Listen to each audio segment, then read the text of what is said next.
The following podcast is brought to you by Pro Wrestling Connect, Australia's newest choice for event management and brand development specializing in pro wrestling. And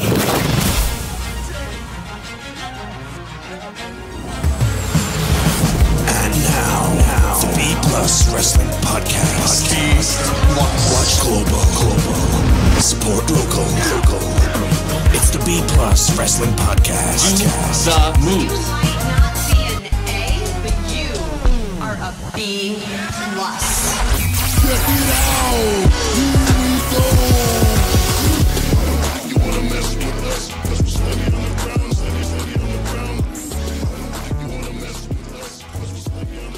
All right, ladies, gents, and non-binary friends, welcome to the B Plus podcast. I'm your host, Greg Unchained. Today is Thursday. You know what that means. It's time for the view from the WWE universe, formerly known as the Lonely WWE Fan. CJ, the Lonely WWE Fan, is unavailable this week, so stepping in to our old boots, myself and Big Boy Mikey. How are you, brother? Yeah, I'm Big Boy, not a little guy, like my screen name says. Not a little guy. Not a little guy. Yes. Not a little guy. Big No Boy. one would confuse you with being a little guy. Definitely not. No, good to be back talking the WWE in such a... Is it though? Is it good? In such a Is it good? In a controversial week? Yes, it is. Yes, it is. What's controversial about this week? Oh, just the Twitter stuff, everything right? from that, and now the government leaks with Linda McMahon and everything opening back up with that, with the document that has like the whole history of like everything that Linda and Vince McMahon have ever done wrong in their WWE life and stuff like that. Wait, what? Yeah. What is this? Why did you not bring this up before we started? You haven't seen this yet? I have not seen this this yet. be one of the things that you would be first on top of. Well, no, see, this is the thing, right? This is what, like, when we talk about doing a daily podcast, right? Like, we were talking about this before we went on air. We talked about, could we do a daily news thing? Like, we could, if there was more money, more time, more, et cetera, et cetera. There's none of these things. I still have to take my kids for walks, right? I made them sound like dogs just then. But we just went out and explored a canyon, you know? Like, I still have, like, life to do. And I did the Aussie Graps thing all day today, and so I have not seen anything. The last piece of news I saw was the All Elite Wrestling, the Evolve. Evolve are airing on the WWE Network on the same day as AEW Fight for the Fallen, right? So I've seen WWE being a dick. That's all I've seen today. What's this about Linda McMahon? I'll have to link it to you after. I haven't read it completely in full, but basically it's related back to Trump and everything that's going on overseas with that shit. But basically, Linda McMahon's in the media right at the moment, and unfortunately, there's a document leaked. Let me try and find it. It's on my phone. It's a PDF thing. It's very interesting. It's got a load of things that WWE have done wrong in the past, whether it's racism, whether it's the steroid thing, Chris Benoit stuff. It is intense. I'm going to try and find it now. Pretty sure I'll just tag you in it. I'm pretty sure I just had it on Twitter. Took me 2 minutes to find, but always a good time with. Okay, I'm going to tag you in this thing now on Twitter. Easier for you to grab. It's a doxing.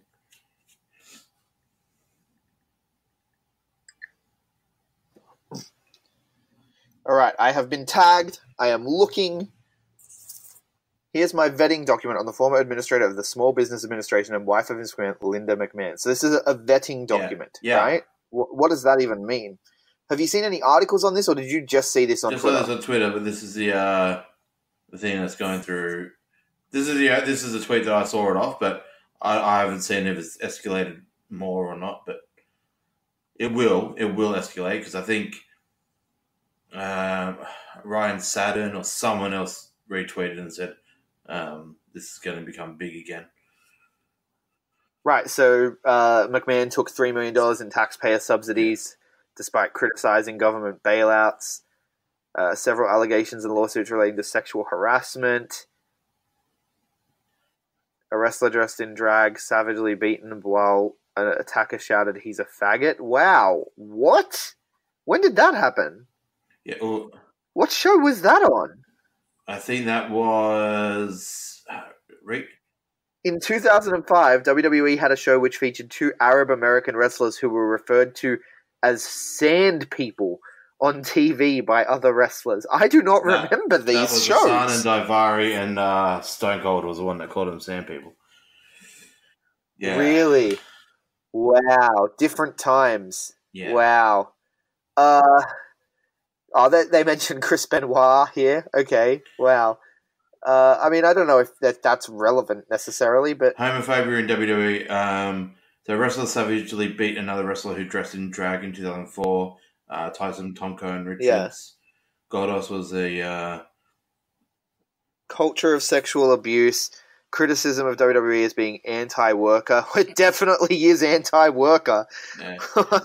Wrestler Roddy late property taxes. Apparently they've been late on their... This is amazing. Okay, I'm going to have to do a deep dive into this at a later date. Wow. I thought we were just going to talk this week in WWE and then we get hit with that. Thank you for bringing that up to me, man, because I had no fucking clue this was happening. I'm going to look into that and we will cover that probably on all the rest, or we may even do an individual podcast looking at it depending on how we go for time. Let's have a look at this week's TV, though, and then after the TV, we can talk about the Twitter stuff. Well, we touched it on the New Japan side, and as we're, I was about to say as we're a New Japan family, whereas we're more the world versus WWE than WWE versus the world.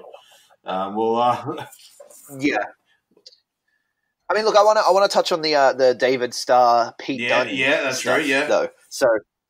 Because that's a whole other Twitter controversy which we didn't get into on the New Japan show. People can listen to our takes on the Seth Rollins Will Ospreay stuff if they go back and listen to King of Sports cast from yesterday. But let's look at Raw first off, straight off the bat. Raw this week was actually... Now, here's the thing. I've discovered the key to enjoying WWE, and that's watching it whilst doing any number of other things. I watched Stomping Grounds while doing my yoga, while editing another podcast.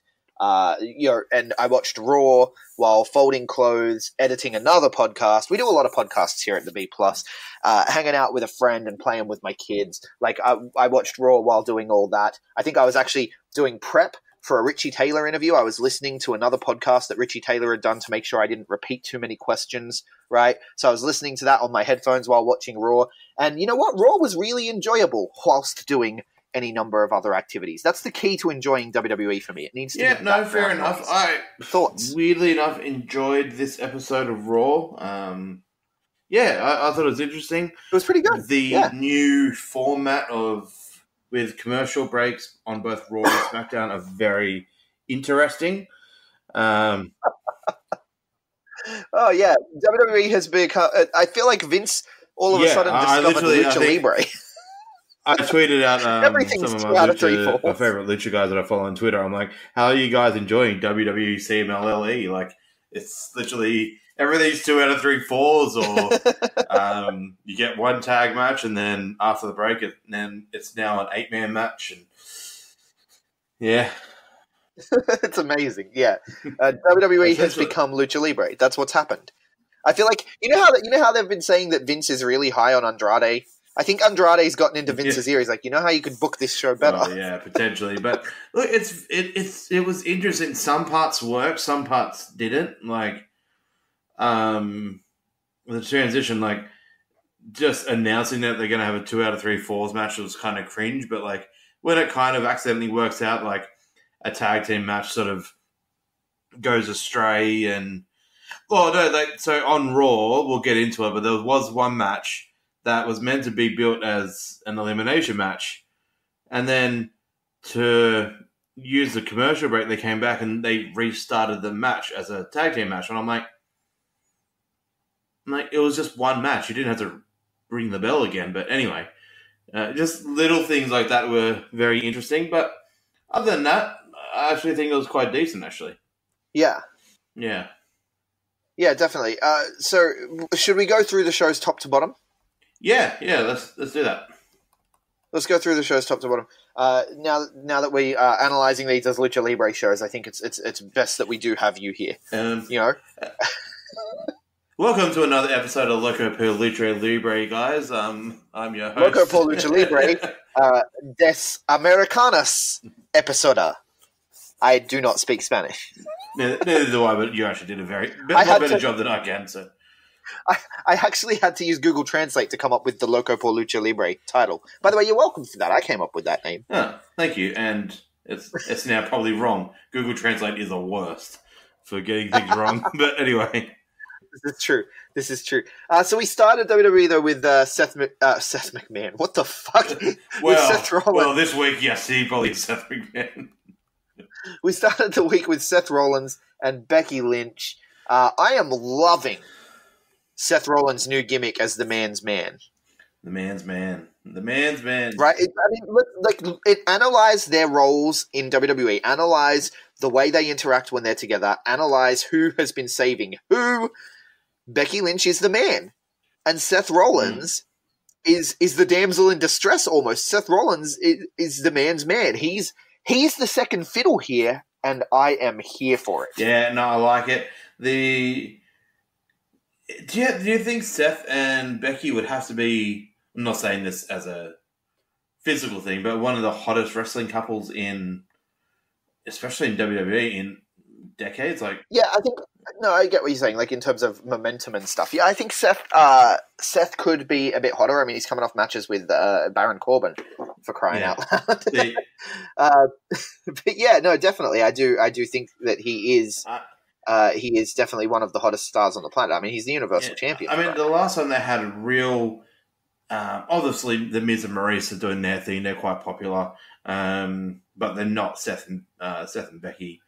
You had Cena and Nikki. They're probably bigger than Seth and Becky, Cena and Nikki. They were bigger, but not with the hardcore fans behind them as well. And then probably the biggest WWE couple back, I mean, not even Daniel Bryan and Brie. I'm trying to think back, maybe Edge and Lita? Edge and Lita at one point? They'd be the last ones. Yeah, definitely. And funnily enough, Becky and Seth have been feuding with Edge and Beth Phoenix on Twitter, but anyway. Just to add to that. But no, I find it very interesting. I wasn't sure how long or how quick it was going to take for them to start doing Becky and Seth on TV, but obviously use it. I wonder if they'll do Charlotte and Andrade on TV. I think they will. I think that's a good next step, yeah.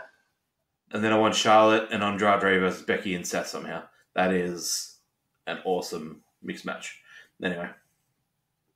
Yeah, definitely. I agree. I think that's definitely where they're going. But we did kick off the show with them, of course, and ultimately we got Baron Corbin and Lacey Evans. So nothing as good as Charlotte and Andrade. We got Baron Corbin and Lacey Evans setting up a match for Extreme Rules, which I felt like the actual segment itself, this was kind of poor. They did so much exposition. It was just instead of letting things unfold over the next 4 weeks, they're just let's put it all here. Let's make the main event. Let's give us a stipulation. Rah, rah, rah. You could have let this unfold over the next couple of weeks leading into the pay-per-view, but instead they just talked and talked and talked until it was all done. Yeah. Where are you at with Baron Corbin? I get his appeal. There are things I'm not a Lacey Evans fan. I never was in NXT. I don't get it with her. Baron, I do. I do get it with Baron. How long he lasts in this role is to be seen. He's already been up in the main roster for about 3 or 4 years. Really hasn't had much success and title rise. I mean, he's had big moments like retiring Kurt Angle and whatnot, but I don't know. Where do you think? Where are you at with Baron Corbin? Man, I don't know. I feel like Baron Corbin and Lacey Evans both have, go-away heat, right? Which is what everyone's saying. Everyone's saying they have go-away heat, and everyone's saying that Shane McMahon has go-away heat. And I think that's the kind of heat WWE actually wants us to feel for them. Yeah. It's the kind of heat that they got with Brock Lesnar, and they've made a lot of money from that. So I guess they're doing their job well, right? Like, he's a good heel. He's getting the heat. It just so happens that the format WWE work with at the moment, they want go away heat, because the guys that are getting like actual heat on the mic, like your Sami Zayn and Kevin Owens, they're people that we're only booing them because we respect them, but secretly we actually love them and think they're entertaining as fuck. Unless right? you're a dirty, dirty smark like me and actually cheer when Kevin Owens and Sami Zayn, I'm like, thank you. But anyway. But yeah, so I don't know. I guess he's doing a good job. He's getting the heat. It's go away heat. But I think that's the point. I think that's the aim. So you're analyzing it from a meta level. WWE want that. So he's doing a good job. But I'm neither. I don't really care about Baron Corbin. I don't understand why he still wrestles like he's a constable when he's not. He's still dressed. He's still dressed like a constable. Why? He's not the constable anymore. I don't know, but he's a cunt. Oh no. Is that too explicit for this thing? No, you can say it. That's fine. I don't know, just in case we have kids listening. He's like, no, we're marked as we've been marked as explicit on iTunes for a long time. The first 2 months we did this, we tried not to. But do you know how hard it is to get wrestlers to not swear in interviews? Some of them are great at it, but others it slips out. There's no problem. We just marked ourselves as explicit and carried on with our lives. well then on that, Baron Corbin is a constable. Sorry. Yeah, he is. But we're moving on. So we're getting that match at Extreme Rules. We move on. We get the Revival, Daniel Bryan and Rowan taking on the Usos and the New Day. Man, I don't even remember this. Shows how good my notes are. I don't even remember this. It's apparently Usos and the New Day defeat the Revival, Bryan and Rowan by pinfall. All this makes me think of is how Bryan and Rowan are here when they're supposed to be on SmackDown. And this whole wild card thing is just meaning we don't see people like Buddy Murphy. And it just makes me angry. Raw and SmackDown are becoming carbon copies of each other again. And it makes me angry. That's what it's going to be from now on. Maybe one or two stars might... It's going to be the opposite. You know how they had the wild card and 4 or 5 people were going to able to appear on each show? I think it's going to be the opposite, where they have 2 or 3 exclusives on each show and just everyone's a free-for-all. I think literally it feels like it is. Like, yeah. Basically. Because there was no sign of Finn on Monday night, which if something happens with AJ and the club again and Finn's not involved, I'm going to be angry because this wild card rule could surely work for that. They need all 4 on TV at once with this angle. But anyway, wherever they're going with it. Yeah, that'd be great. But, it's WWE. Like you said, this 8-man tag. This is the one that I was talking about. This Usos Big E.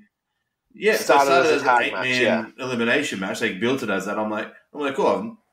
This is like a WWE 2K19 match that I always do. And then they did the commercial. They ended the first. So Daniel Bryan and Rowan, and then Big E and Xavier got eliminated first. Then they were like, okay, we're going on a break, and then they restarted. I'm like, there's no need to restart. I know there was a bit of mayhem, but anyway, I don't know why you need to restart. Obviously, because of the commercial break. Yeah, because it's AAA. CMLL. It's really bad, man. This is really bad. Like I said, the episode of Raw was good, but not for any of the matches. None of the matches were nothing stands out. WWE matches on TV now are so cookie cutter. There's nothing fantastic happening. It's very easy to tune out and not be interested in the matches. Right? It's just there's nothing to this. There's no reason to care. But the good stuff happens when you see things like the 24/7 champion R-Truth and Maverick on the whole Miz TV stuff. 24/7 championship rules are going to be suspended until the end of his interview with R-Truth, and then out comes Drake Maverick. It's this is the stuff that's actually entertaining to me. Well. All right. Well, I'm going to be the you know where I stand on this. I actually don't like this 24/7 thing. No, okay. Let me hear you. Nothing on R-Truth because what he's been given, he's doing fine with. Everything that they're doing is fine. I'm not saying that. I just don't like that this segment. I know it's not a lot of the show, but it takes up so much thing, and there are so many good wrestlers that they could just do something with. I don't know. I love R-Truth. There's nothing wrong with R-Truth, but this guy's a 20-year vet that they're giving like, I don't know, is this like one last swan song for or something? But it's just like, I wouldn't mind so much. I'm still not a big fan of the whole 24/7. I wasn't a big fan of the DDT Ironman title, whatever that was back in the day. The hardcore title, all that. I wasn't a big fan of that. But I wouldn't mind if it was based around people like Cedric, Drake. I know R-Truth makes it funny, but it's just like, if those guys all became 5, 6-time champions, at least I'd be like, okay, at least people like Cedric and EC3 have stuff to their name now. But it's like, I don't know. There's something about it that bugs me. I don't know. It's the ugly title. Sorry, the title is. I just think it's ugly. Yeah, it is an ugly title, but I just think it's giving them something to do. It's giving them some meaning, and they're getting over with it, right? Like, people care about Drake Maverick. People care about R-Truth. They get the most views on social media too. Like, R-Truth is technically the most over guy in the company if you go off social media numbers. I think it's better than Buddy Murphy was putting on Match of the Week every week when he was on 205 Live, and then he gets brought over to SmackDown. Now he's doing nothing. I would die to see him in this title picture. You know what I mean? Even though it would be a huge step down for him, and I'm sure it would kill him on the inside. I just think that I want to see these people doing things. I don't want to. Like, this has meaning to it. This has meaning to it, and I care about this. That previous match, nothing. I don't give a shit about that. I love all the guys in that match. I love the New Day. I love the Usos. I love Eric Rowan. I love Daniel Bryan. I like Eric Rowan. I love Daniel Bryan. I love the Revival. Right? Yeah, I know, but it meant nothing. It was nothing to me. It meant nothing. I actually like that 8-man, apart from the way that the match structured because of the stupid commercial thing. But I actually like that because whilst I'm hoping that all these split divisions are going to end soon, and they just happens to be one tag title instead of a red and a blue around two different tag teams. They're building up the tag team division again, and I like that. Whether it's these four on SmackDown, they did this again, but with Heavy Machinery and then Kevin and Sammy, which we'll get into later. Actually, see that actually means more to me because as a New Japan fan, as a CMLL fan, they've stuck so many people in multi-man matches in the undercard, like on tag matches and stuff like that. And people are like, oh, why do they always do that? It's like, that's the way you put people on cards. Not like, I don't know, for me, I'm okay with some of the jokey stuff. You know me, I like guys like Joey and Joe Janela and like sometimes the Young Bucks when they do their fun stuff. But I'm also more of the, like the tag division is one of my favorite things. So if they put more emphasis on that, even if it's a meaningless match, I'm happy for it. But yeah. No, I get what you're saying, but I don't know. We can agree to disagree. I like this. We get we get a bunch of title changes, and Truth is an 8-time champion at this point. It's entertaining to me. What would you say is 8-time? What do you say is at right now or into the next segment? Because before this, I think he is 6-time. Right. As of that segment with Maverick, which, by the way, he did pull off one of the funniest lines of the year. The whole constipation thing. And that was a little bit of comedy gold. I appreciate that. That was pretty good. Yeah. but no, so 6. So he becomes 8-time later in the show. Sorry, I'm getting confused here. 9. 9? No, he's 8-time. Yeah. No, it's 9 now. Okay, we'll get there. I'll let you tell the story. We can move on. Roman Reigns and Shane McMahon.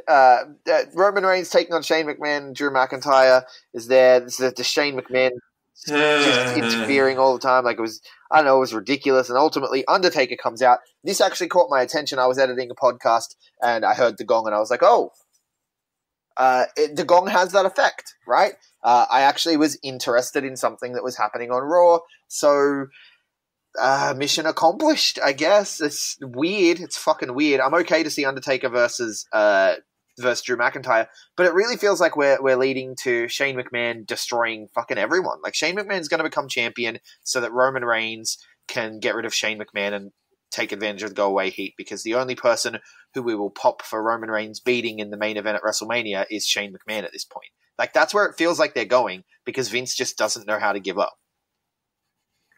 Well, I agree with a lot of that. You make some really good points.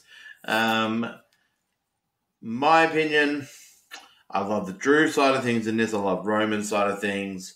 On SmackDown, you got Elias kind of involved in this sort of stuff. But there's Shane McMahon stuff. This is similar to the 24/7, probably worse. Like, at least R-Truth is a genuine worker. I don't need to see Shane McMahon every week in 2019. He was awesome back in the early 2000s when he was jumping off scaffolds against like Test and Big Show and stuff and doing that stuff. But I don't know. Like, I get where they're going to get with this, and I know what they're trying to do. And it's kind of working because as much as I love Drew, and I'll always be Drew McIntyre, Mark.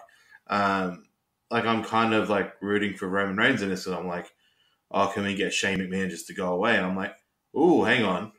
I see what they're doing. They're trying to manipulate us into becoming Reigns fans, but I do see that Shane McMahon will win probably the WWE title, unfortunately, which just makes me sick. I mean, I'd rather it be the Universal and not have another McMahon name connected to the WWE title. But anyway, the gong part, though, one thing I want to think about the gong part, yeah, like you said, the gong part, it still gets you, but Renee Young, you fucking ruined it. How? How did she ruin it? You hear one little gong, instead of, like, as much as Cole can be annoying, he does the gong. He respects that gong very well. Like, you get a couple of gongs, you're like, it's the under. And she's like, it was like one gong. She's like, oh my God. I'm like, but that's how you react to the gong. Yeah, I know, but like, you're meant to just, like, Cole is a very annoying commentator at times, and it's like, but when it comes to someone like an Undertaker or a Triple H, follow his lead. He knows how to do the gong thing better than nearly most people. Just give it a couple of seconds, just let the gong hit a couple of times, and you're like, it's the Undertaker. Yeah, I don't really care with that. Like, I disagree entirely. Like, you hear the gong, it's time to react, baby. Like, I can't agree with you there. It's funny because at the time I thought about it and I was like, oh, that's really annoying. I was like, I won't make much of a deal about it. And I was even listening to watching Cultaholic last night on YouTube. Shout out to those boys if they ever listen to us. I doubt it. And they were doing a WWE review, and actually Jack the Jobber Body, he's like, I don't know what she was doing with that thing. I'm like, yeah. I was like, yeah, I wasn't the only one that noticed it. And then when we realized we're going to do the cast, I was like, I'm going to bring that up. I liked it. Cool. I don't really care how long I don't like. I mean, yes, it's important to lay out sometimes, but the gong is something that you react to that. Like, holy crap! Like, it's Raw. It's some random Raw in the middle of buttfuck nowhere, and Undertaker's here. Like, of course you react. to that. True. Anyway, I think we spent too much time on the gong. Let's move on. It looks anyway. So we're getting Roman Reigns and Undertaker against Shane and Drew. Yeah, which, if you're going to bring Undertaker back for some post-Super Showdown redemption to clear his name as he's not a bad worker, do it against someone... He's too old to be doing it, potentially. No, but do it against someone like Shane McMahon, who he knows very well. And who no one cares about this match. Yeah. Do it with Drew McIntyre. Drew McIntyre will look after you. Tag with Roman. Give Roman 98% of the work. Do your 3 spots. Make it look good. He actually even looked good in this segment. Like, there was no, like, slow getting up with his knees or anything. I was like, okay. Like, there's a little bit of movement there. So I'm pretty sure this is just leading to SummerSlam. Maybe take a Drew at SummerSlam would be pretty good, but I don't know. Yeah, they're doing that. I don't know. Yeah, who knows. Anyway, moving on, we get Braun Strowman and Bobby Lashley in a tug of war. Because that's what you watch WWE for. Yep. I'd much rather Bobby Lashley be the guy that's with Drew McIntyre beating up Roman.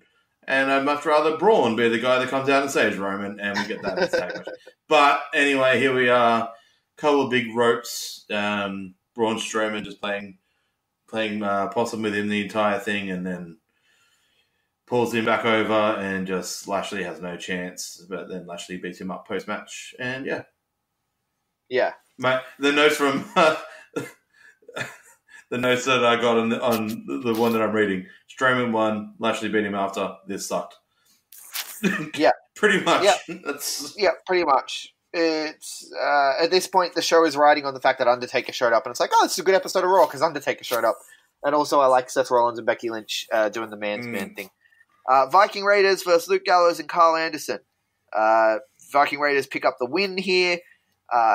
We're still telling this story with the Good Brothers losing a bunch and AJ Styles being disappointed. He's disappointed, Dad, at the moment. Yeah, he is. And do you see? Look, guys, I'm not mad. I'm just disappointed. Do you see this? That's where AJ Styles is. What's the match that they've booked in Japan? I know there's the 4 of them. The new Bullet Club member Triple H, and is it Good Brothers and Finn or Good Brothers and AJ? The new Bullet Club member. God damn it, Triple H. Making yourself a fucking Bullet Club member. Yeah. Finn or AJ? No, it's the Good Brothers and AJ. Yeah. Okay. And that what I don't know how long that is. Because do you feel that this is going to aim to turn AJ heel again and be with the boys? Or, because they showed later in the night tendencies of, again, being heels, Gallows and Anderson. Yeah. Or is this leading to Gallows and Anderson turning on AJ, maybe being Finn, Gallows and Anderson, or something different? Do you think they actually have a plan? I know I shouldn't trust it. Yeah. No, I think that ultimately they will all go full heel, possibly with Finn Balor. I don't know. I don't think there's a plan. I don't watch enough to know if there's a plan. It doesn't seem like there's a plan. Everything seems thrown together. Everyone's on every show. They're telling different stories on different shows. None of it makes any sense. And all I care about is the 24/7 title. Fair enough. Maybe Triple H does just join the club on WWE TV for a couple of weeks and part of the story somehow. It's fucking ridiculous, is that? Triple H putting the himself closest in the thing club. I can imagine that I can think of that makes this okay in any way is back at Raw 25 last year when they had, was it the Club, DX, and NWO all against somebody in... And that's the closest that Triple H can claim to being, because he is kind of, I guess, cliquey, and Bullet Club are kind of a... Well, yeah, the Bullet Club ripped off the Clique. Yeah, I get it. But it's the only thing that makes it kind of okay. But I know. Making yourself an honorary member is a bit much. Anyway, Mojo Rawley, Heath Slater, Truth comes out. They do that whole thing, and then he walks out, and I'm sure it's 8 time. Okay, well, because Slater beat Truth. Truth won it back. Yep. And then Cedric Alexander got it, right? 5 time, 6 time at the wedding. EC3 got it off Cedric Alexander, and then Truth got it back off EC3. 7, 8, 9. No, it's 9 because he was 6 after the wedding. And then he's 7 when he beats Slater. 8 when he beats Cedric. And then he's 8. No, he didn't beat Cedric. My apologies. EC3 beat Sorry. I thought. So 8 when he beats EC3. So he's an 8-time champion with the 24/7 title. Yeah. Because he beat EC3. EC3 beat. You're forgetting a step there. You're forgetting EC3. What about EC3's tweet the other week about every time you guys laugh, it kills me a little inside, or whatever it was that he said. Like he is very unhappy with what they've got him doing. I really don't hope he doesn't go signing a new 5-year contract. What a waste of time that would be. Yeah. Oh, you know who did re-sign a nice big juicy contract? Jinder Mahal, the hot commodity. Yeah. That is and Jinder Mojo. Mahal. And Mojo, as we're talking about this match. Mojo signed. Here's the thing. These guys are signing 5-year contracts. No one else fucking wants them. WWE are giving these guys 5-year contracts. Do you honestly think if they left, if WWE released these two, Jinder Mahal and Mojo Rawley, if WWE released them, do you think All Elite Wrestling are like, let's sign Mojo Rawley? Do you know what? Jinder, no one fucking wants them, and these mediocre pricks are going to make millions of dollars off the fact that AEW exists. We're never going to make. It's Vince McMahon is an idiot. He's those lost two, I know there's about 7 this week that have re-signed. I know they've Mike and Maria have re-signed in the last 2 weeks. EC3, no, not EC3. Sorry, Jinder, Mojo. Someone else re-signed for another 5 years. I can't remember. No, it was someone else. I was like, really? But out of those two that you just mentioned, no, I can see no promotions in the world ever. Not even IW. No, I'm not going to say that. Not even. No, they'd end up just working the indies that bring in former WWE. Like they'd work BCW. They'd work IW in the UK. Tommy would probably use Mojo or something. But Jinder, though, I wouldn't mind seeing Jinder on Impact TV. I think Jinder would actually work on Impact. Jinder is not a bad worker compared to Mojo. Jinder's got a little bit more in him. Mojo's just terrible and no one should ever use him. But then again, Ryback kept getting work, and anyway. It still manages. He still manages to get work even in Wollongong. But anyway. That's what I mean. It's just like the little random indies that bring out former WWE guys. That's what these guys would be destined for. They would not be destined for maybe Impact at best, but they're not headed to AEW. They're not headed to the other big money place. No, they're not headed. Mike and Maria to Ring of Honor or New Japan. I think all Ring of Honor would take Mike back in a heartbeat. New Japan, maybe. Like he has Ring of Honor, But that's why it's just weird to me because the people who would actually be valuable elsewhere, are they going to want to re-sign? Because the only people you're going to get to re-sign, you're going to have to turn these jobbers into stars at some point because you're going to lose some of the other names. That's the way it feels. Dean Ambrose, if you're not that any WWE employee is going to listen to this, but if you're an unhappy wrestler in WWE, follow the Dean Ambrose thing. Don't go talking about that you want to leave. Don't go doing like what Harper and Sasha Banks have done, put themselves in contract jail.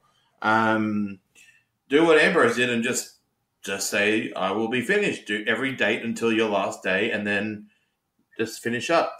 I think that's going to happen with Rusev. From the sound of it, Rusev is not going to re-sign and he's got no extra. However, Rusev, in my opinion, could be the next like Matt Bloom or someone like that in Japan. Rusev would actually be really good in New Japan. Yes. I would love to see him go the New Japan route. That would be dumb from WWE's point of view to let him go. I mean, look, I think he could be very entertaining on Being the Elite. Like, we know he's a funny fucking dude.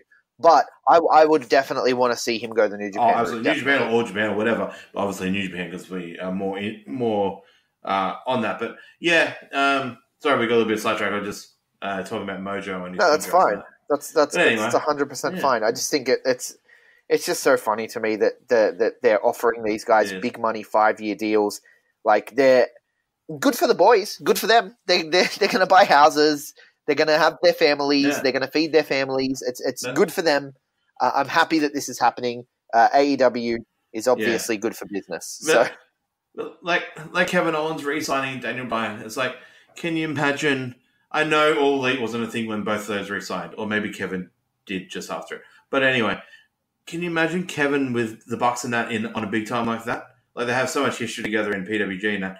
Could you imagine like what he could do? Like if Dean Ambrose is that popular, like someone like a Kevin Owens, like Kevin Owens is, no offense to Dean Ambrose, I like Dean Ambrose, but Kevin Owens is 10 times better than Dean. And can you imagine what he could pull off in someone like an All Elite or Sami Zayn or or even Daniel Bryan. I don't think Daniel Bryan would go down that entertainment route again. I think he would go back to New Japan. I think he was even talking about CMLL before he re-signed. But yeah, they're the ones that are crazy to me because it's like, okay, you're going to make the money, that's fine, and you're happy. Or like Shinsuke, like he's there for retirement. Yeah, like he's just playing. Like he's like I said, they're buying their houses, they're feeding their families, and they're setting themselves up for life. Yeah, Kushida is. Don't expect Kushida to ever win the Intercontinental title. The best that you're ever going to see Kushida have is the 205, and that's probably the best you'll ever see him have. I feel like Kushida has a dartboard in his new apartment in Florida with Gedo and Jado's faces on it, just being like, put Will Ospreay in the G1. Yeah. Put Shingo in the G1. Like, poor guy. Like, he never catches a break. Leaves, goes to the States to be like, I'm just going to get my money, buy my houses, do my thing. And then they're like, juniors are in the G1 now. Poor guy. Anyway, let's carry on with Raw because we're getting so carried away with everything else. Raw's crap. I know I said going into this it was a pretty good episode, and it was because at the time it was like, I'm watching wrestling. It wasn't anything in particular about it that was actually good. Sami Zayn, Kofi Kingston versus Sami Zayn, Kofi Kingston versus Kevin Owens, this whole thing happened. Again, like just restarting matches to work around the ad breaks because Vince suddenly discovered, no other sport has ads in the middle of their fucking action. You don't have an ad in the middle of a boxing match. You do it between rounds. So let's put rounds in our wrestling. Let's restart everything. Fuck this shit. Sorry, I'm getting angry now. Because like, you just had me thinking about New Japan, right? Like when you start thinking about New Japan and then I look at this, I'm like, come on. I know. The performers are great. And this was actually match one. So Kofi had two matches. Match one was brilliant. Kofi and Samuel was really good. And then obviously Kofi and Kevin lasted about a minute. But the actual first match I actually was very entertained by that. Quick little nerdy note from me that, Cole brought it up during the thing. I didn't think he actually cared about like stats and that these days. But Kofi Kingston has become one of five men in the history of post-WrestleMania era to have a championship for 1,500 or more days, which is pretty cool. A time. Okay. So he's had either IC, US, like across all his joins titles. The likes of Hogan, Cena, Triple H, and The Miz. It's pretty good company for Kofi. Like people sort of questioned around Mania, like, does he really deserve this? When you start thinking about that stuff, you're like, okay, yeah, maybe he does. Like, who questioned whether Kofi deserves it? No one out there on shit posting places that were doing that sort of shit, and you're like, no, from the he does deserve it. And then when like stats and accolades like that come out, you're like, oh shit, no, he's one of the five. He's in that conversation with those four. That just shows how good the Miz and Kofi have been for 10 or 11 years. But anyway, just a little thing there. Yeah, no, definitely. Anyway, so that whole thing happens. He does the multiple matches, and they restart everything, and blah blah blah. And then we get Alexa Bliss and Naomi. Before that, we missed out one thing. Right? What happened post Kofi and Sami match? Kingston. Oh, the Joe attack. Yeah, of course, right. Yeah. The big story moving forward. We're getting so Samoa Joe dropped the US title so he could move on up to the world title. Joe versus Kofi. Fantastic. Yeah. I will look forward to that match, definitely, because it'll be on pay-per-view where it won't get restarted 5 times. Yeah, well, they nearly ruined it on SmackDown, but we'll get there. But no, money match for me, and I think Joe might take it from him. Maybe not add Extreme Rules. Shane's going to take it from him. That's where they're going. I hope it's Joe. It won't be. No, anyway. Okay, we're going. It's gonna be Shane. Come on, we just have to accept it. We have to accept that this is what's happening, right? I won't. But Joe versus Kofi is going to be good. Absolutely.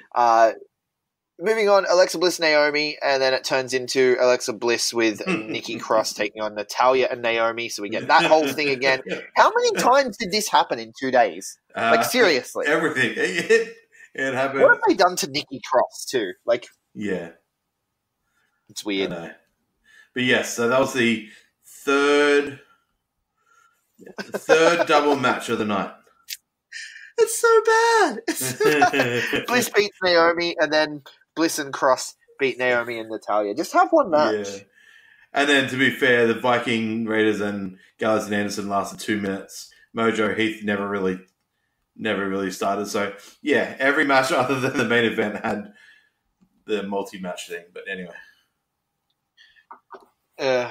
Yeah. And then we got the main event. Which was not interrupted by a commercial break or reset. This was No. Fantastic. It was a good match. But this fell into the other WWE trope of we got hot new champion, Ricochet. He's the United States champion. He's doing great things. He's on the up, and he loses. Yeah. It's a non-title match. So he loses. Champions losing. I'm sorry. I understand that this is a non-title match, and you pin a champion to. We talk about in New Japan all the time how they use tournaments and champions will lose and it'll set up future challenges, right? But that's in a tournament setting where you expect people to win, you expect people to lose. They're wrestling night after night after night. This is, and I know these guys wrestle night after night after night as well, but the championships in WWE just mean absolutely fucking nothing. This US title has been hot-shotted. You get it to Ricochet and you think, oh, okay, cool. This is the guy they're going to have it on because they had it on Rey Mysterio. Rey Mysterio had an injury. They're putting it on Ricochet, who's a Rey Mysterio-esque newer guy, can fill the same role as Rey Mysterio, a fight from underneath, but as a champion and overcome odds and all that good stuff.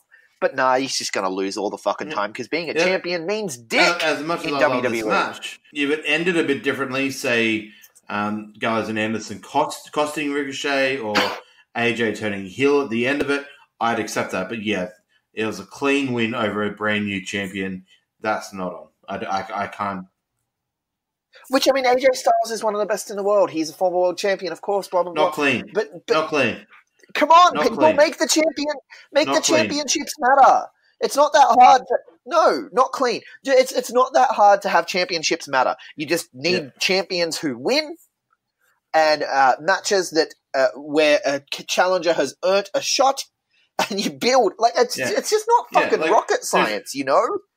Champions win. That's why they're champions. Out, and I thought they were going to distract Ricochet and that through the match. I thought, oh, okay, cool. But they were ushered out pretty quickly. And I'm like, no, they'll come back to distracted at the end. And then I'm like, oh. This is one of the things, it's one of the things that has me turn off WWE, right? Is that champions just lose every week.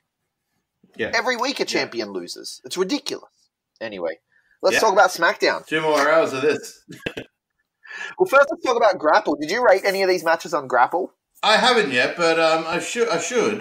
Because there wasn't really... Well, actually, there was a lot of matches, wasn't there? Because every match is different when it's a reset. Because every match has been reset. So we had 20 matches on Raw, and none of them cracked the 3-star barrier. I know, but I'm probably gonna get on to Grapple and give these matches some ratings because Grapple, of course, our good friends over there in the UK have developed this app which allows us to be Meltzer. Collectively, we do a community rating. It's like Rotten Tomatoes for wrestling. Where can people find you on there, Big Boy? B+_Big Boy. And I am Greg Unchained, of course, as I am everywhere. And yeah, it basically gives us a voice so that we can all collectively rate these matches. And no longer do we have to rely on gatekeepers to decide what is good wrestling. We get to decide what the good wrestling is. Now, after some words from some of our other sponsors, let's talk about SmackDown. Promotional consideration paid for by the following.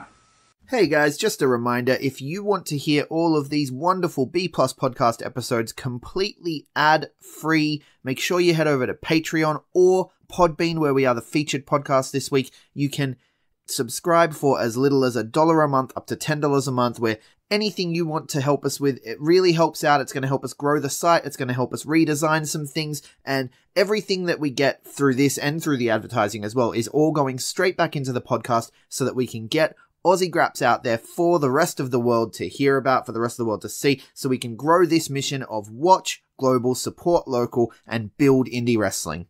So if you want to be a part of that and get some really cool rewards like call-in shows, bonus episodes, ad-free like I mentioned, then head over to patreon.com/theb+ and subscribe today. Hey everyone, just want to take a second to tell you about one of our new sponsors, OUTBREAK NUTRITION. OUTBREAK NUTRITION are creating supplements for survival, sharper minds, quicker reflexes, all the energy you need to take your performance to the next level, whether that be on the field, in the gym, on the gaming field. That's right, they have specifically designed gaming supplements as well to help you focus on those late night sessions. They even sell coffee, you guys, at OUTBREAK NUTRITION. You can get coffee pods, you can get coffee beans, you can get supplements for the bedroom as well if you want to enhance your performance there. These are performance enhancing supplements for every aspect of your life, specifically designed by gamers, for gamers, to stay fit and healthy in the gym, to stay sharp and focused on the game, and to dominate in all areas of life. So check out OUTBREAKNutrition.com, and for being a listener of our podcast, they will give you 10% off your order when you enter the code B+. That is BPLUS at checkout. So make sure, if you want to stay on top of your game, if you want to take your performance to the next level, OUTBREAKNutrition.com, enter the code B+ at checkout. Right. Another 2 hours of matches restarting and stuff. God damn it. Yeah. Okay. SmackDown, to me, a couple months ago, SmackDown was hot as hell. SmackDown was fantastic. SmackDown was better than Raw. It was 2 hours. It was easier to watch. Now it's the B show again. It's just more of the same because of this wild card bullshit, and everyone's just everywhere, and we don't get to see. The thing about SmackDown was we got to see Mustafa Ali get a push. We got to see Andrade get a push. Where are these guys? Cedric Alexander, Mustafa Ali, Buddy Murphy, Andrade Cien Almas. These guys could be having cracker fucking matches over the Intercontinental title. Finn Balor, right? You could have that's a solid Intercontinental Championship division. Absolutely. Where is it? I know Ali and Buddy have been facing off in either main event or the dark match 3 weeks in a row. Yeah. At this point, I want these guys to just go to fucking Evolve. Yeah. At least then you know you're going to see them once or twice a month. Exactly. Or just send them back to fucking NXT. Anyway. Yeah. Anyway. Bums me out, man. Bums me out. Kofi Kingston kicks off the show. Well, actually, no, we got a pre-tape thing, right? Shane McMahon. He's like, there's going to be hell to pay. He's channeling his father. Yeah. I don't buy Shane as much as his father. Like, he's a cocky heel, but he's not that angry. Like, his sister works that thing better than him. Vince McMahon is ruthless, self-made, etc. Shane McMahon is Mean Street Posse. Grew up with a silver spoon. That's you can't have him be the tyrant. Stephanie can, because Stephanie is her father's daughter. Like, Stephanie is she's a tyrant. She's a biatch. Well, we saw her over the years go from Daddy's Little Princess to manipulating Daddy and marrying Triple H and that whole sham and all of that stuff. Like, she's a power broker on her own. You believe her as a conniving, like, just maniacal despot. You believe her in that role, especially with Triple H by her side as the big crusher with the skull mask who can, go and destroy her enemies. You believe that. Shane McMahon, the most devious thing he ever did was try to buy WCW out from under his dad's feet, and guess what happened? He fucking failed. Exactly. We can't believe Shane McMahon is a spoilt rich kid who's never succeeded at anything in his life and has a death wish to try to impress Daddy. Like, we can't. This is not. You can't give me this Shane McMahon. It doesn't work. No, it doesn't. But it'd be interesting. I don't know. I guess because he's more of a wrestler than his dad or his sister ever was. For sure, yeah. Oh no, Stephanie was all right. I enjoyed Stephanie's matches. At least Shane definitely has like ring. He's more of a wrestler than a GM type of guy. But he, I just don't buy him in this role. But and this is just a weird promo. I don't know, like calling out Roman, that Roman called out the Undertaker for him. It's like, anywhere in Raw's promo did you hear Roman call for Undertaker? Or like where did that? Yeah. Anyway. No. And the next part makes no sense either. Well, luckily it got debunked by the end of the night, but the next part also with the Dolph and Kofi stuff. Yeah, so Dolph comes out and basically he's talked to WWE management and he said that he's going to get a 2 out of 3 falls match, and if he wins, he gets the title at Extreme Rules. I love Kofi Kingston putting pancakes in his belt, by the way. Was that here or on Raw, or was it on both? No, he does it. He does it all the time. I love that. Oh, and also, sorry, we forgot to mention Raw, and now by the end of SmackDown, no Bray Wyatt segment this week. No Yowie. No, but the Firefly Funhouse dolls showed up. Yeah, the Easter eggs in the back in the in the backstage segments were brilliant. Yeah. The first one, I just thought, nah, I'm just tripping. Then the second one, I was like, nah, I'm just tripping. Then on SmackDown, I'm like, oh no, it's a thing. I'm like, wow, this is cool. But I just had to bring that up because in one of the Kofi, I can't remember if it was Raw or SmackDown, but when he's doing the pancake, one was in the background. Yeah, it was on Raw when he's stuffing the pancakes into his belt. There's Mercy the Buzzard just chilling in the background. But back to this Dolph Kofi thing, I had such a fear because, like I said, I was like, yay, Samoa Joe Kofi's going to be great. And tomorrow night they're going to ruin it with adding Dolph into it. Not that a triple threat with Dolph, Sammy, Kofi, and Samoa would have been bad. And at least WWE did actually do the whole, you have a match to get back in it, not just automatically put him in. So, at this point. And I like that they actually announced at the start of the show that it was officially going to be a 2 out of 3 falls match. You're like, at least you know that wasn't going to be 2 out of 3 falls. Yeah. Another 2 out of 3 falls. Yeah. Anyway, moving on. Xavier Woods and Big E New Day take on Daniel Bryan and Rowan. And this one, of course, becomes 8-man tag when Kevin Owens and Sami Zayn jump them after the match and Heavy Machinery come out for the save. So then we come back from the break and we have an 8-man match. Okay.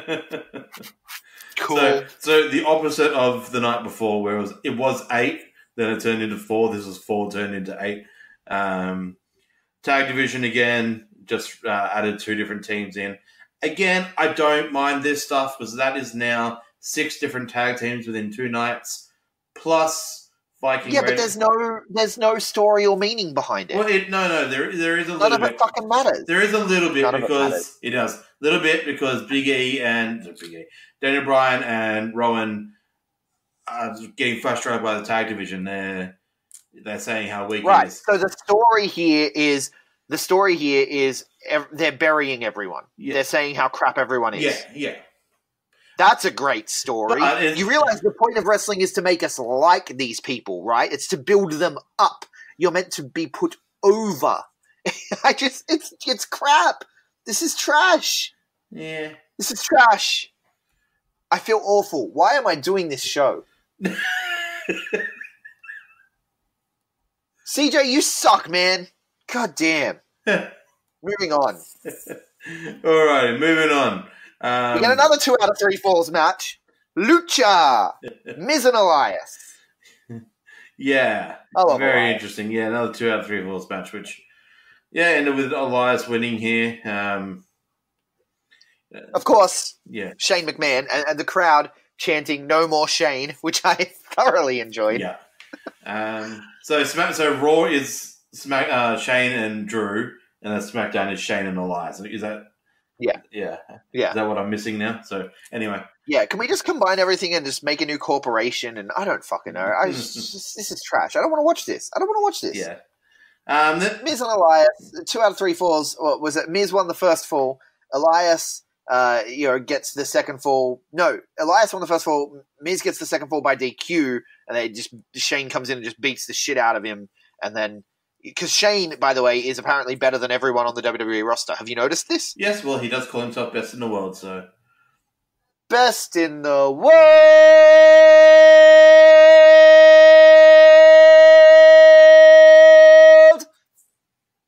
I hope you get throat. Did I do that right? I hope you get throat cancer. Oh, damn! Fuck, my ears. I just got ear cancer. What the Oh. Yeah, well, I should point out, I accidentally didn't turn my proper microphone on, so I'm recording this with the laptop mic, so it all sounds like shit. But I did that really well, okay? Ow. Okay. You did. Anyway, fuck this, moving on. Finn Balor, interviewed by Kayla Braxton, basically get his next challenger in Shinsuke Nakamura. Can we? Sorry, I missed one of the best lines from Raw when I think it was Kevin Owens called. I don't know if it was Kayla or Charlie. Or what. He called not one. Renee. Not Renee. No, he did it. He did it the first time at Stomping Grounds, and then it was a YouTube segment post Stomping Grounds, and then he did it on Raw as well. And it's the interaction with him and the new blonde girl. That's not Caleb Braxton. Who's the new blonde one? Who's the new blonde? I have no idea. They're generic interchangeable interviewers. It's not Renee. That's who it is. Renee Young. He is so funny. I just love that. I love so much when he calls her not Renee. I pop so fucking hard. Like I was saying to you off air before, Sammy and Kevin is one of my favorite things in WWE right now. They are so entertaining because Kevin's gone into this what's the right way? Not like he's not like dumbing down, but he's like being silly in a weird way, kind of doing like the Jericho role in their relationship, and Sammy's being the angry heel.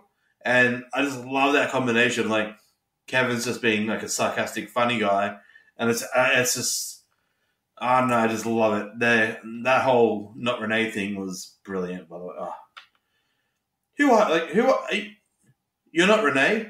Well, I don't feel comfortable talking to you, not Renee. I'm just like, you just got so much gold on you. You're just, I just love it.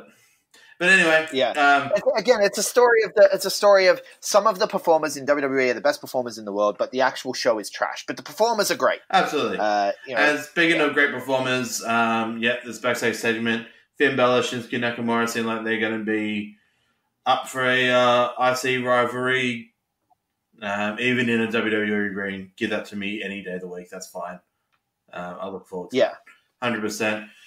Then we got Nikki Cross and Bailey in a non-title match. Nikki Cross got the win here. Because championships mean nothing. Yep. Not a single dirty move. Not anything. Just anyway, ridiculous. And then post that. So now Alexa Bliss gets a title match because that's what this was for. Yeah. Right. So Nikki Cross doesn't even get a title match. No. And Triple A. I swear we're watching Triple A. No, Triple A's not even as bad at the moment. No. After that, I like Nikki Cross though. I enjoy her stuff. I think it's weird what they've done to her character, but I enjoy what she's doing in particular. You know, at least. So I'll say again positivity. I'll put that out. At least rinse and repeat. Anytime that you got someone that's friends with a heel like Alexa Bliss, it's obviously Alexa's going to turn on her. Nikki will become the baby face. Similar to Mickey, similar to Nia, blah, blah, blah. But at least this will be with someone talented, so that'd be good. And then after that, Camilla R-Truth segment at the back. They ran into Drake. He doesn't have a referee, but told Truth that he ruined his life and that. Kind of funny at the time, but just a lot of truth calls him Hornswoggle. And then this one is going to be interesting. So Sonya Deville did Ember Moon squash match. What the hell happened to Ember Moon? Ember did not re-sign that contract. Come over to AEW. Yeah, leave. Please leave. Please. Imagine her please with leave. Kylie Ray and all that. Anyway. But the Sonya Mandy thing, it looks like they're going to attempt some type of same sex. Right, she brushed her hair behind her ear and they had a lingering look. I don't trust WWE to do this at all. We've got a poll on our Instagram at the moment and it looks, last time I checked, it was actually relatively 50-50. Let's have a look at the poll on our Instagram and see what people are thinking of this, the idea of this story. 60% say no, they'll fuck it up, and 40% say yes, it's about time we got a queer romance. So I can see both sides of that, definitely, but I'm definitely in the I think they're going to fuck it up camp. Fair enough. It's going to be interesting to see where they go with it, though. WWE, they're going to play that. It'll be interesting. Aleister Black, after that, had his little backstage segment thing. Finally, somebody knocked on the door. Black looked in the camera and smiled. From what I've heard, it's meant to be Aleister Bray first up. It makes sense. It's got to be.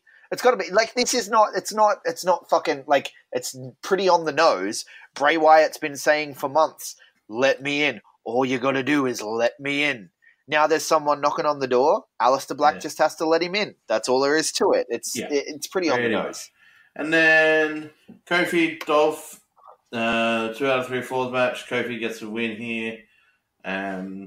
Saving it as a one-on-one, which would be great. And I imagine Ziggler now goes away again for his comedy tour lifestyle, and he just got his couple of weeks payday for the Showdown, Stomping Grounds, and this. I'm pretty sure he'll go back away now, I guess. I'm guessing. I don't think he's full time anymore. Probably. No, definitely. He's doing all his comedy stuff and Comic-Con and what have you. This was a good match, though. Good matches. Well, no, it was one match, just 3 falls. But yeah, it was a good match. It was all good. Yeah. Did you catch 205 Live this week at all? Before we hang up?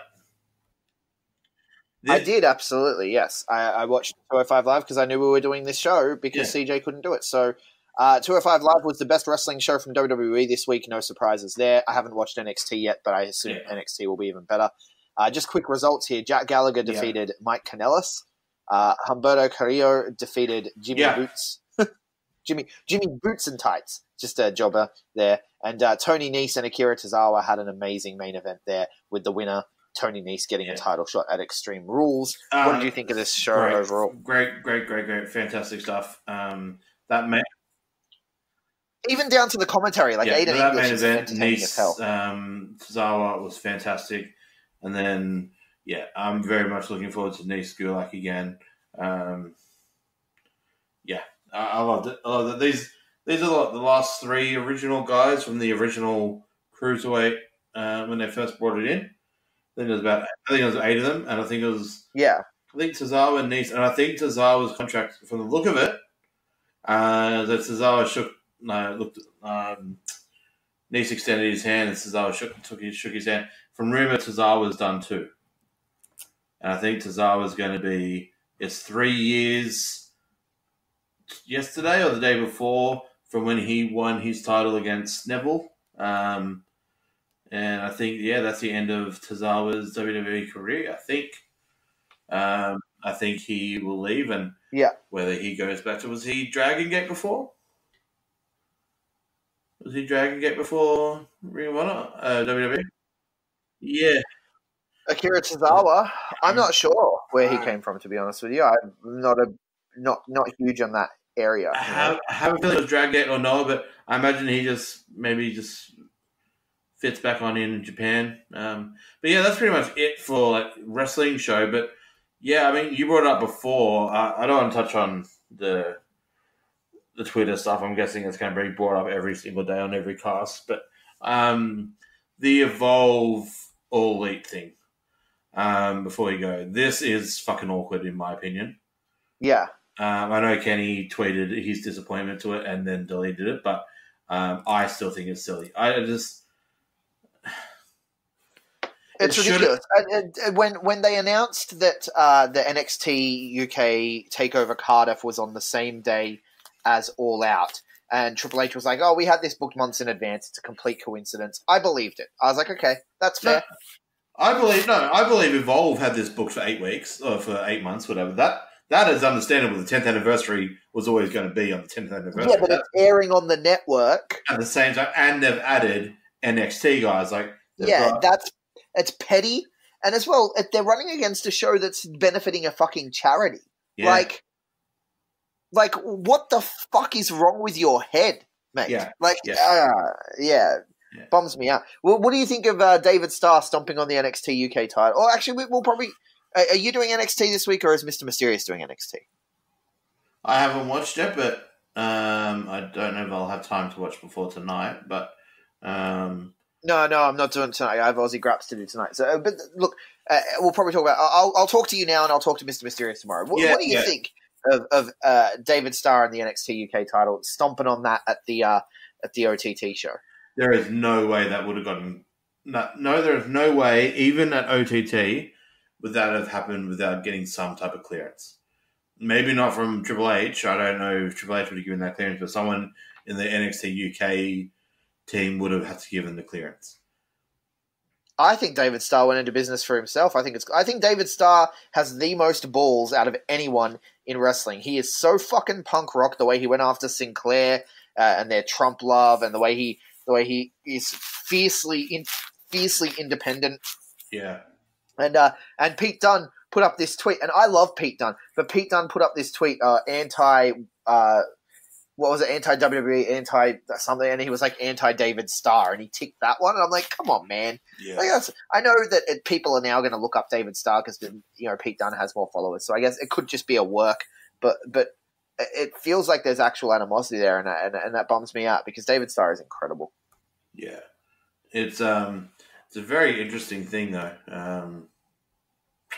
Yeah. And also another cool thing, actually I'll touch it on Loco, but which I got to record tonight sometime.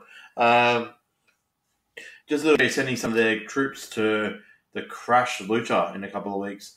They're not wrestling at all, but Rey Mysterio, Lacey Lane, Humberto Carrillo, and Angel Garza are all returning to Crash to do signings. So I don't know if this is WWE's little attempt to get into the Mexican market, and maybe they're building a relationship. Hey, for our Aussies, Brooksy's become somewhat of a Crash guy, so maybe this is Crash's way to get in. Yeah. Other than that, that'd be pretty good. But that's it. So where can people find you, big boy? At B+_big boy. Don't talk to me about WWA. I don't want to talk about it. I'm joking. Yeah, look, here's the thing. Here's the thing, honestly. We stepped in to do this because CJ couldn't do it today. If CJ can't do podcasts moving forward, guys, you're just not going to get WWE coverage until we find someone else who wants to do a WWE podcast. If CJ's not available, there's no WWE coverage because I can't do this. I can't. I was having a really good day, and then I come into this with just talking about WWE just puts me in this negative headspace, and I'm all about the energy, man, and I need the positive energy. I can't do it. So this is the last time you will hear me talk about. I mean, I'll watch the big shows. That's it, and that's the only way I can watch WWE. I can't watch Raw and SmackDown. Yeah. It's way too frustrating. And if you want to hear me not watch Raw and SmackDown, you can do that at Greg Unchained on Twitter, at the Greg Unchained on Instagram. We collectively are the B+ Wrestling for the B+ Wrestling, the B+ Wrestling everywhere else. Like, subscribe, 5-star review if you like what we're doing. Thank you so much for listening. Down for